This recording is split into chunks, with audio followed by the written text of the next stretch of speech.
오늘 우리가 함께 살펴볼 하나님의 말씀은 여호수아서 13장 1절에서 7절까지의 말씀입니다. 여호수아서 13장 1절에서 7절까지의 말씀을 저와 여러분이 한 절씩 교독하도록 하겠습니다. 제가 먼저 읽도록 하겠습니다. 이것은 하나님의 말씀입니다.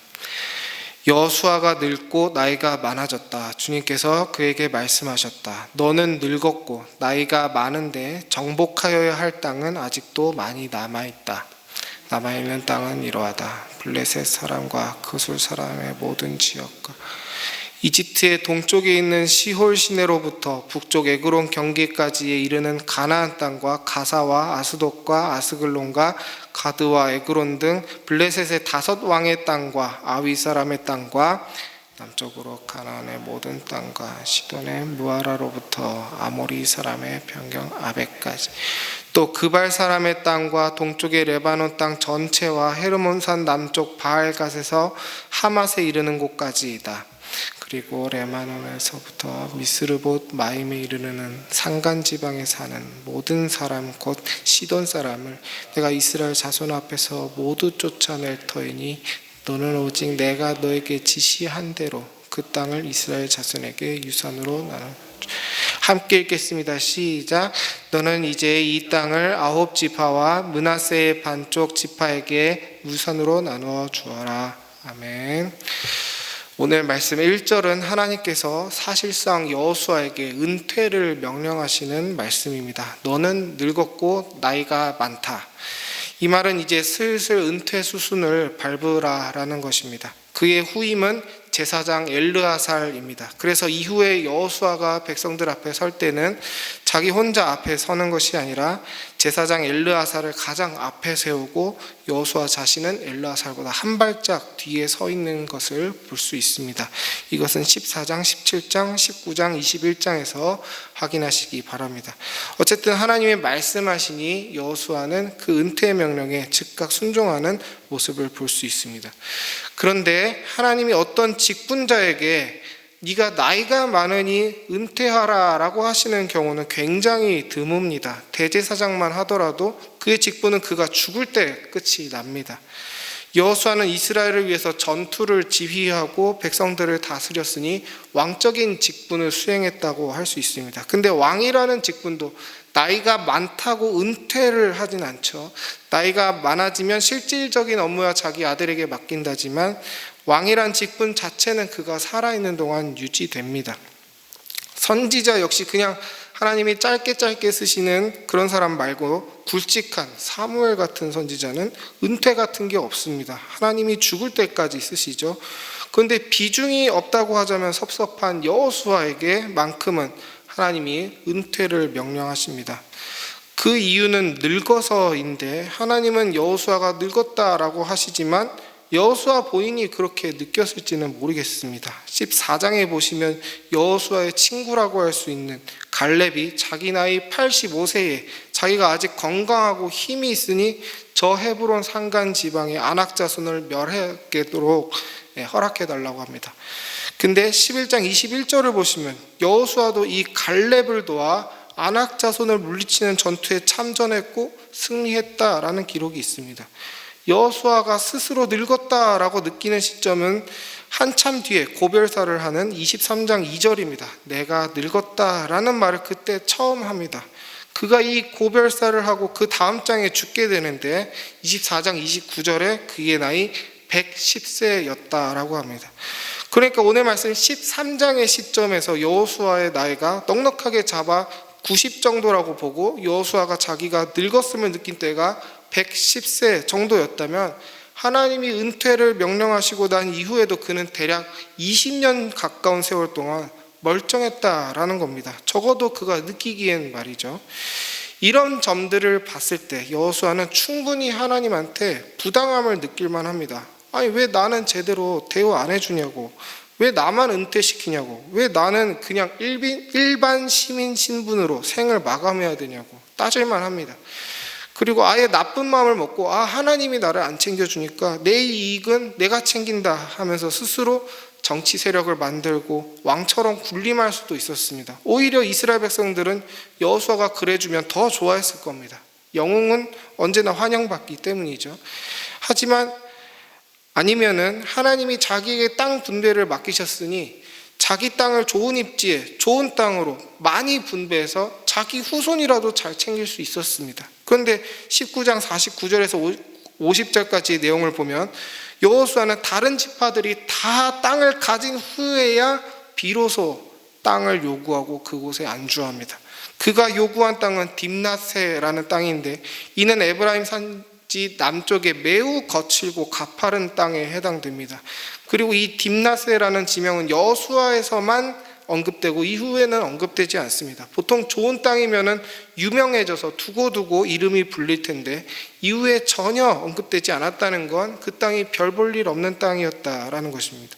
여호수아는 가장 좋은 땅을 먼저 요구할 수 있었습니다. 하지만 그는 가장 마지막에 남은 땅을 가졌습니다. 그리고 전혀 불평하지 않았습니다. 하나님이 여호수아에게 원하시는 것, 자기 할 일을 하고 깔끔하게 역사에서 퇴장하는 모습, 그 뜻을 이뤄드리기 위해 자기의 욕망, 자기의 안락을 내려놓고 하나님의 말씀에 순종한 것입니다. 하나님이 이런 여호수아를 향해 이런 뜻을 가지신 이유를 성경에서 밝히시진 않지만 충분히 유추해 볼 만하죠. 이 정복 전쟁은 오직 하나님의 영광만이 드러나야 하는 전쟁입니다. 어떤 영웅이, 사람이라는 영웅이 부각되어서는 안 되는 전쟁입니다. 조선을 건국한 태조 이성계처럼 여호수아가 이스라엘의 태조가 되어 후대에 길이길이 기억돼서는 안 되는 것입니다. 후대가 기억하기를 하나님이 이 땅을 우리에게 주셨다라는 이 문장이 머릿속에 남아있어야지 여호수아님이 이 땅을 정복하셔서 우리에게 주셨다 이렇게 기억되면 안 되는 것입니다. 여호수아는 후대 교회의 믿음을 위해 하나님의 영광을 위해 자기의 영광과 안락을 내려놓고 남은 여생을 침묵하며 살았던 것입니다. 여러분, 우리는 하나님께 영광을 돌린다는 것이 뭔가 요란해야 될 것 같고 뭔가 세상이 봐도 대단해 보여야 될 것 같다라고 생각합니다. 하지만 어떨 땐 나의 침묵이 하나님께 영광이 됩니다. 내가 사람들 앞에 나서서 하나님께 영광이 되는 것이 아니라 여호수아처럼 내가 뒤로 물러서야 하나님께 영광이 될 때가 있습니다. 윌리엄 틴데일이라는 사람은 처음으로 성경을 영어로 번역한 사람입니다. 하나님의 뜻은 모든 사람에게 전해져야 된다라는 믿음을 가지고 이분은 영어 성경을 만들었습니다. 당연히 로마 카톨릭은 틴데일을 이단으로 몰았고 감옥에 넣었습니다. 이 감옥에서조차 틴데일은 가족에게 편지를 하면서 이 감옥으로 헬라어 성경을 보내달라고, 아직 번역하지 못한 부분이 있다고 요청할 정도였습니다. 제가 그 편지를 직접 읽지는 않았고 저희 학교 교수님이 읽고 소감을 말씀해 주셨는데 교수님이 그 편지를 읽으면서 펑펑 우셨다라고 합니다. 그렇게 고문받으면서 묵묵히 자기 사명을 이어나가는 모습 때문에 눈물이 날 수밖에 없었다라고 합니다. 아무튼 윌리엄 틴데일은 그렇게 사람들의 미움을 받으면서 결국에는 화형을 당하고 생을 마감합니다. 그래도 어떻게 영어 번역을 다 끝내셔서 이분을 기념한 성경인 틴데일 성경이 아직도 있습니다. 여러분, 우리가 종교개혁가 하면 칼빈, 루터 이렇게만 떠올리는데 그런 칼빈, 루터가 그냥 진공 상태에서 나오는 인물이 아니죠. 이런 윌리엄 틴데일 같은 분들의 죽음이 쌓이고 쌓여서 칼빈과 루터 같은 걸출한 인물들이 나오고 우리가 그들의 후예가 된 것입니다. 우린 윌리엄 틴데일 같은 사람들의 이름을 기억하지 못하지만 우린 그들의 수고를 지금도 누리고 있습니다. 한국 장로교는 미국 장로교에서 온 것이고 그 미국 장로교의 믿음은 결국 틴데일의 수고에서 발전된 성경 안에서, 영어 성경 안에서 생겨난 것이니까 말이죠. 틴데일의 이름은 널리 기억되지 못하지만 그의 수고로 인해 하나님의 이름은 전 세계에서 찬양을 받으십니다.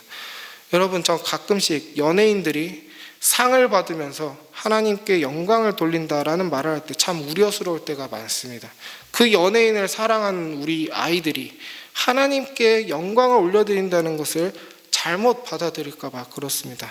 영화제에서 받는 상, 올림픽에서 받는 상, 뮤직 어워드에서 받는 상, 세상 속에서 그런 큰 무대에서 받는 영광을 하나님께 돌린다라는 것입니까? 그러면 하나님도 그 영광을 받으실까요? 전 아이들이 마치 하나님께 영광 돌리는 건 바로 그런 거야. 세상 속에서 1등을 차지하고 하나님을 말하는 거, 그게 영광이야 라고 생각할까 봐 불안합니다. 베드로전서 4장 16절은 이렇게 말합니다. 만일 그리스도인으로 고난을 받으면 부끄러워하지 말고 도리어 그 이름으로 하나님께 영광을 돌리라. 아멘. 하나님은 우리가 세상의 무대에서 영광 돌리라고 하지 않으십니다. 고난의 자리, 우리가 하늘의 미랄로 떨어지고 썩어지는 그 자리가 하나님께 영광이 된다라고 하십니다. 그러므로 여러분, 하나님은 몇 천만 원짜리 악기로 드리는 찬양을 받으실 때 큰 영광을 받으시겠습니까? 아니면 저 북한과 아프간 지하교회에서 큰 소리로 찬양하지도 못해서 마음속으로 조용히 찬양하는 그 찬양을 하나님이 영광스럽게 받으시겠습니까?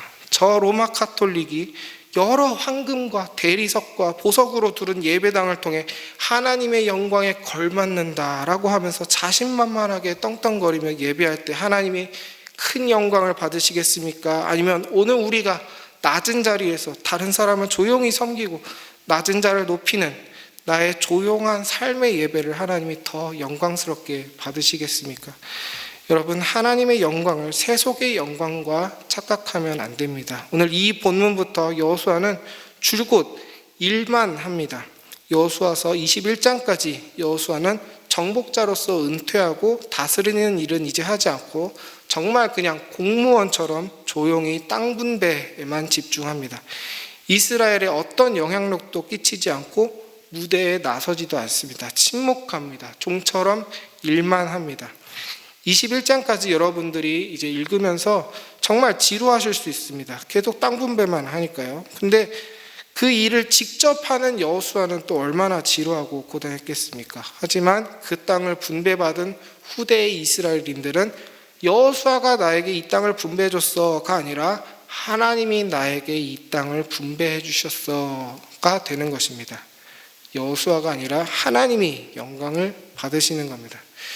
여러분, 하나님이 나를 통해 하실 일이 꼭 대단해야 됩니까? 하나님이 나를 사용하신다는 것 자체가 너무 대단한 거 아니겠습니까? 단 몇 명이라도 누군가 제 설교를 듣고 하나님 말씀이 이런 거였구나 라고 생각하고 그 생각이 자기의 영적인 태도를 조금이라도 형성한다면, 제가 그 조그만 일을 하기 위해 만들어졌고 그 하나님의 뜻을 이루어드렸다면, 이 죄인이 하나님께 그렇게 쓰임 받았다면 제 인생은 성공한 것이리라 믿습니다. 나를 통해 하나님이 영광스럽게 되셨다, 이것이 우리의 상입니다. 하나님이 높아지셨다, 이것이 우리의 몫입니다. 오늘 하루 여러분들의 삶에서 돌려드려야 할 하나님의 영광은 무엇입니까? 여러분들이 묵묵하게 섬겨야 할 사람이나 해야 할 일은 무엇일지 생각해 보시고 여호수아처럼 그 일을 통해 오직 하나님이 영광받게 되기를 소망하시는 우리 모든 은혜샘물교회 성도님들이 되시길 소망합니다. 마지막으로 짧게 한 대지만 더 얘기하고 마치겠습니다. 오늘 본문 2절에서 6절까지는 아직 이스라엘이 정복하지 못한 땅들의 이름입니다. 그러니까 아직 자기 땅도 아닌 땅을 이스라엘이 분배받은 것입니다. 이제 그 땅을 분배받은 지파가 스스로 찾아가서 정복해야 합니다.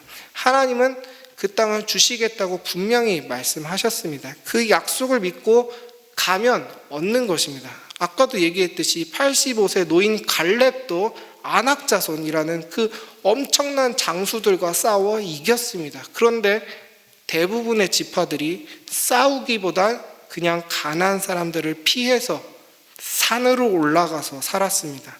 그래서 이스라엘 민족은 산의 민족이라는 칭호를 얻습니다. 결국 사사시대에 이 2절에서 6절까지의 지역에 살고 있는 민족들에게 이스라엘 백성들이 점령당하면서 살다가 다윗과 솔로몬 시대에 와서야 모두 점령하게 됩니다. 여호수아 때 선포되었던 하나님의 뜻이 다윗과 솔로몬 때 돼서야 겨우 성취가 된 것입니다. 여러분, 우리의 불신과 죄로 인해 모든 일이 엎어져도 하나님은 묵묵히 자기 일을 결국은 성취하십니다. 우린 하나님이 나를 지키실까 안 지키실까를 고민할 게 아니라 내가 하나님 얼굴에 먹칠을 하는 건지 아닌지를 고민해야 됩니다. 하나님이 이스라엘 백성들을 가나안 땅 한복판에 두시고 세상을 향해 말씀하십니다. 자, 얘들아 봐라. 이 사람들이 나를 섬기는 백성들이야. 이게 교회야. 자, 잘 봐봐 세상아. 어떻게 하는지 봐라. 이 백성들이 얼마나 거룩한지, 얼마나 너희들과 다른지 자 봐라. 이렇게 했는데 백성들이 세상이 무서워서 숨어서 지내고 세상이랑 타협하고 세상 우상 받아들이고 하는 것이죠. 하나님 얼굴에 먹칠을 하는 겁니다. 여러분, 우리가 세상 속에서 하나님의 뜻을 지키고 살면 하나님은 반드시 우리를 지켜주십니다. 내가 하나님 뜻 지키면 왕따 당하는 건 아닐까? 뒤처지지는 않을까? 만약 그렇게 되더라도 하나님은 우리를 버리시지 않을 겁니다. 중요한 건 내가 믿음이 없이 행동해서 하나님의 얼굴에 먹칠하지 않는 것입니다. 작은 행동이라도 믿음의 가치대로 행동하는 것을 보여주는 것입니다. 깨끗하게 사는 것을 보여주는 것입니다. 하나님이 언젠가 모든 세상을 깨끗하게 하실 것이지만 나로 인해서 세상의 한 점이라도 깨끗해졌다면 하나님께 믿음 있는 자로 기억되고 칭찬받지 않겠습니까? 하나님이 오늘도 우리를 세상으로 보내십니다. 세상적인 영광을 쟁취하라고 보내시는 게 아니라 믿음으로 하나님의 영광을 드러내라고 보내십니다. 오늘 내가 나의 삶의 터전에서 보여야 할 작은 믿음의 행동과 선택은 무엇일까요? 고민해 보셔서 내 삶의 한 점에서라도 오늘 내가 죄를 이기고 거룩하고 선한 것을 드러내며 믿음대로 사는 모습으로 하나님께 영광을 돌려드리는 하루가 모든 은혜샘물교회 성도님들의 하루가 되기를 소망합니다. 말씀을 생각하며 기도하실 땐 내가 내려놓아야 할 나의 영광은 무엇인지, 내가 소망하는 세상적인 영광은 무엇인지 하나님께 아뢰고 내가 드러나는 것이 아니라 하나님이 드러나는 삶을 살게 해달라고 기도했으면 좋겠습니다. 그리고 매주 금요일은 목장 모임을 위해 기도하는 날입니다. 우리 목장에 모일 때 하나님이 함께 해주셔서 그저 소식만 나누는 시간이 아니라 서로의 고난을 위로하고 함께 하나님을 높여드리는 그런 거룩한 시간이 되게 해달라고 기도했으면 좋겠습니다. 그럼 이 모든 것을 위해 기도하시고 각자 기도하신 후에 담대하게 세상 속으로 나아가시기 바랍니다. 기도합시다.